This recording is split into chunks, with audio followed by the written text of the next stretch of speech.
ওমা, কালকে যে ছানা পেতেছিলা ওটা দিয়েই তাহলে তরকারি করে ফেললাম। এক তরকারি করবা সঙ্গীতা? হ্যাঁ গো মা, এমন ভাবেই করব যাতে এক তরকারি দিয়ে সবার খাওয়া হয়ে যায়। প্রথমেই ঘরে পাতা ছানাটা একটা থালায় নিয়ে হাতের তালু দিয়ে ডলে ডলে গুটিগুলো ভাঙবো।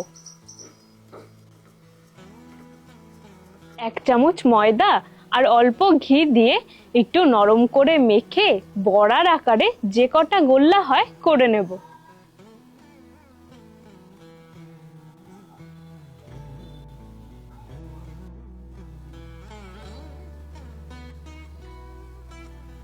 মাঝখানটা গর্ত করে আদা লঙ্কা কুচি আর একটা কিশমিশ ভরে মুখটা বন্ধ করে দেব।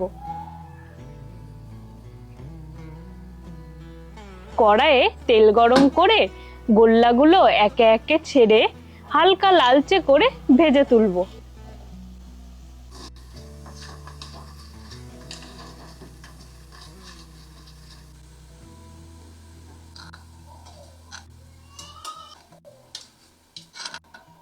ওই তেলে টুকরো আলুগুলো ভেজে নেব।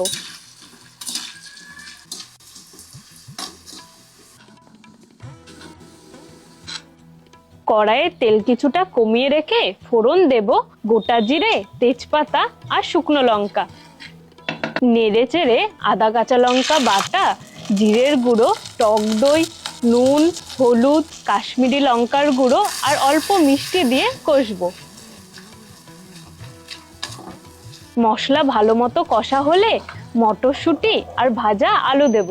নেড়ে চেড়ে ভালো মতো মিশিয়ে জল দেব।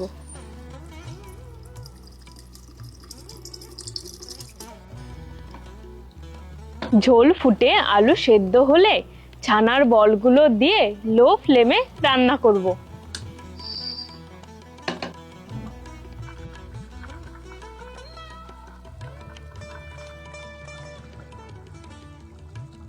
মিনিট 5 পর ঝোল একটু ঘন হয়ে আসলে কিছুটা ঘি ছড়িয়ে নামাবো।